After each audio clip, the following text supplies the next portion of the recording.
walk us through the process and why was it important to do that and why so much? There wasn't a whole lot of process to it. It was, you know, it was like a million something this year and 100 and something next year. It obviously never would have worked. So there's two caps. There's the basically the cap number, salary cap, and then there's the cash, right? So there were a few of us, I believe, who did some things cash-wise to open up some freedom there. Cap number obviously is very low because of the ability to prorate contract in this case. But you know, I feel great about what I'm making.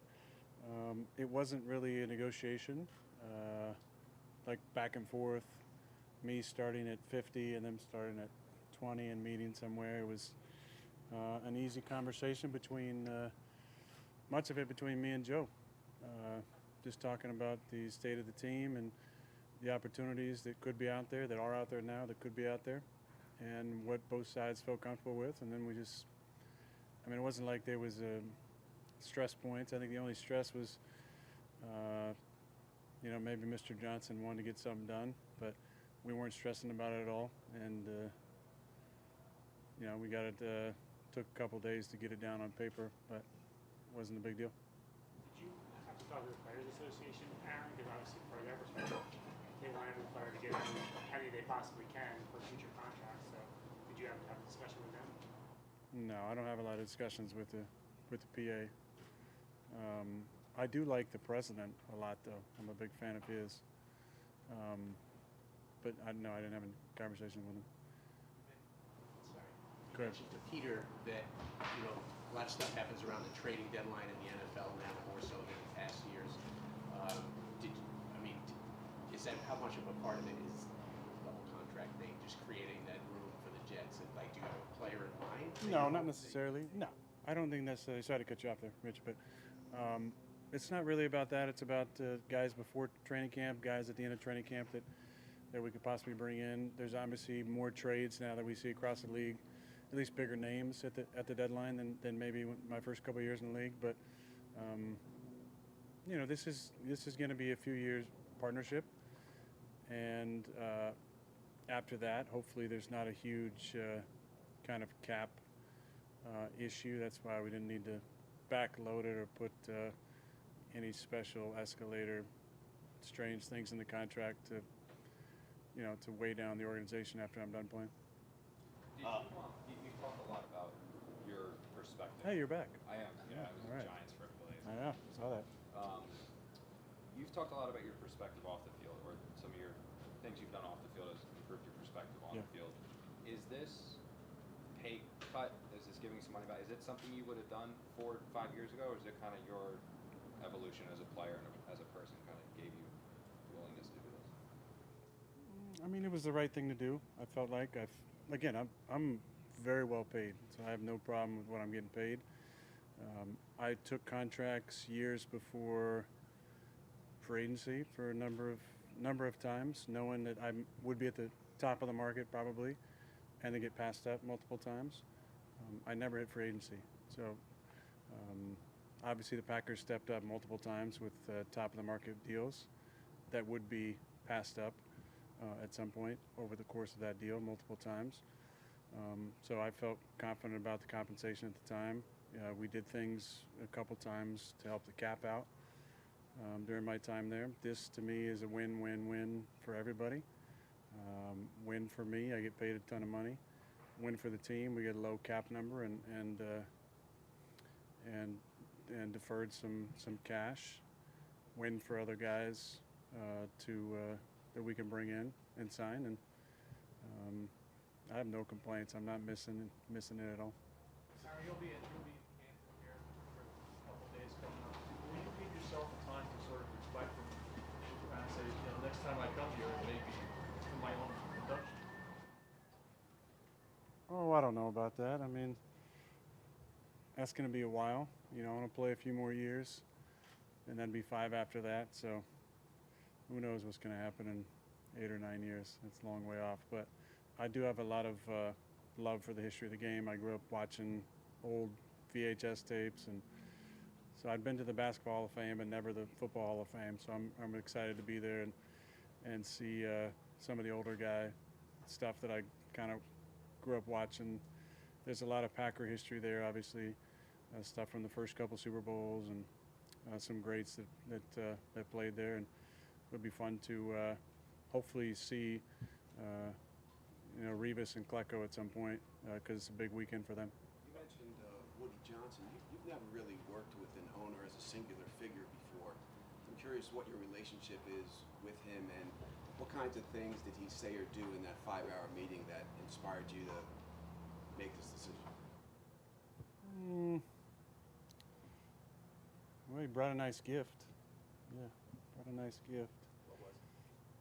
I'll say, if he wants to tell you, he can tell you. But no, I mean, I really enjoy all the Johnsons. A lot of them, around a lot. It's fun to talk to them. I've only been around the owners on the Milwaukee Bucks ownership side, and really enjoy Wes and the way that he, has led the team since they bought it and what they've done there, and kind of see the model of ownership from his perspective. You got to make tough decisions. You're the last decision maker. You set the standard for how the organization runs, and I haven't been around that. I've been around, a place that is very unique without an owner. And there's, I think, positives and negatives to both sides of it, possibly. But I've enjoyed getting to know Woody and Christopher and all the Johnsons, and there's a lot of excitement, and I know he's excited too. Y'all brought in Dalvin Cook over the weekend. Just talk about the prospects of possibly adding somebody of this caliber. Yeah, I've seen him firsthand a lot of times. We had a game against him early in the season. I think we tied, and he changed the course of that game. We were kind of beating him up pretty good in the first play of the second half. He went 75 untouched for a touchdown, and that's his ability. He was able to always impact the game. Tough guy, but also elusive, good one-cut guy, speed, power, good out of the backfield.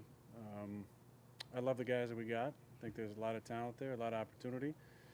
But anytime you can add a veteran player, you'd be excited about that for sure. You said a few years a couple of times. Are you hoping, if your body holds up, that it's more than 2 years, that it's the 3 years of that contract, or is that just too far down? Oh, I don't know. I'm taking it 1 year at a time, but yeah, I'd love to play as long as I can. As long as it's fun, as long as my body feels good, as long as they want me. Yeah, I'd love to keep it rolling. A couple weeks into this now, what's your experience been like with the Hard Knocks crew, and more broadly with your what's it been like, just sort of the New York media thing in general, early in your experience with that? Yeah, I'm having fun with it. I think I'll just speak for myself personally. I think we maybe had an idea of what it's all about, the Hard Knocks, and it hasn't quite been that distraction, I think, that many of us were possibly worried about. They've been great. They've been fantastic. It's been fun. I think there's a lot of great content they're going to capture. You always want the authenticity of the team to kind of be strong, and I feel like although we like to rib certain guys, who might be mic'd up and decide that they're going to do the breakdown and start practice every day, that they're mic'd up, or do the closing breakdown. I think for the most part, it's been great. I think guys are going to enjoy it, watching it back. I think people are going to enjoy watching it and seeing the characters we got on the team, and also the character that we have on the team. So it's been a good experience. The thing in general doesn't seem to intimidate you. Oh no, you guys, yeah, no, I mean, I'm ready for all of it, and I look forward to all these opportunities to speak, and it's going to be a lot of great questions over the years. It's going to be ups and downs and a roller coaster, and I look forward to all of it. Hold on. Aaron. Who's to say my name? You had a history with Hackett coming in, but you didn't have one with Todd Downing. I know he's pretty involved with the offense. I know he's in your ear calling the plays. What's been like getting to know Todd and getting used to working with each other? Yeah, listen, I hear there's some interest in who's calling the plays in at practice. I've never heard there be any interest to that. I mean, I don't think that's a big deal. Doesn't matter who's scripting, probably Hackett, or who's calling it in, anybody. I'm hoping to get actually some headset time on Thursday.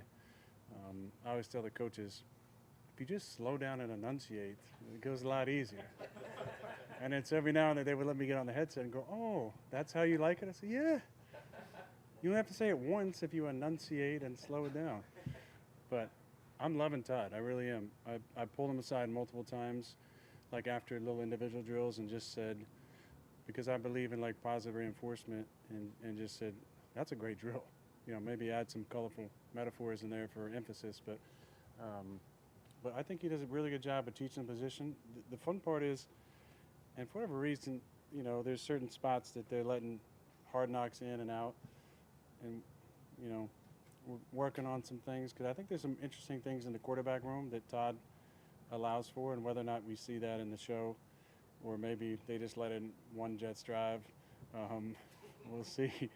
But I like the way he leads the room. It's a real interactive, like we had like 8 to 9, 10 in the morning, like an hour and 10 minutes of just like some real good football conversation. And so we'll highlight some plays in practice. There'll be tests. John Vieira, who does a lot of our video stuff, will put together like some really cool like Jeopardy style question stuff. We'll test the guys on run game stuff. No, I'm not, but they show my pictures sometimes. And some of these kids haven't seen any of the Celebrity Jeopardy stuff, so you know we're making references about Alex Trebek and Sean Connery, and they have no idea who even Sean Connery is. So it's a great learning experience for some of the pop culture for the young guys. But I digress. I really enjoy working with Todd, and Rob as well. Rob Calabrese, I think, deserves some credit too. He's been around for a few years now, and he really adds a lot as well. And he's a really sharp guy who's gonna be back leading the room real soon.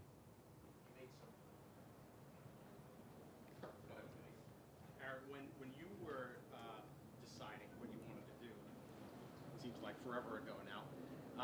But during that process, did you consider coming to New York, what the media attention would be like, how it would be amplified, and you didn't even know Hard Knocks would be here at that point, but was that something through that whole mental process for you had to consider and say, if I do this, am I going to be okay with this, all the attention?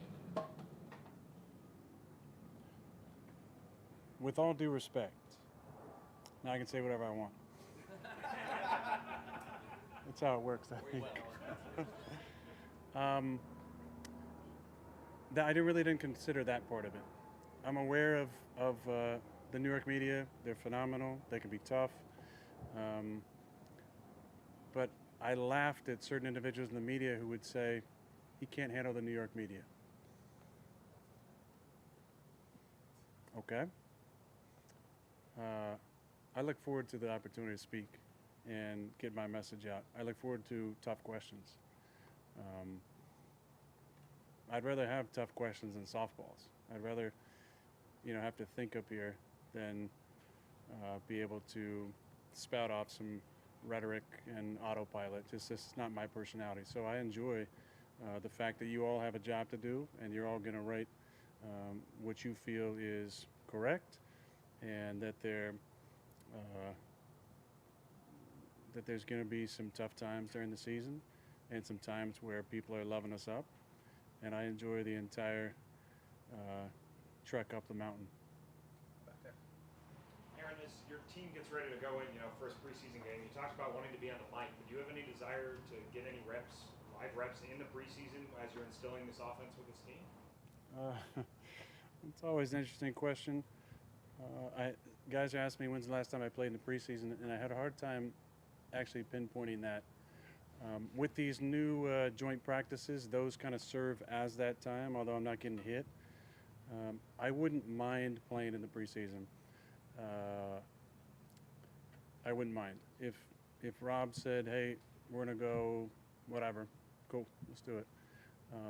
Most coaches just have that fear where they'd rather get you to the week 1 than risk it.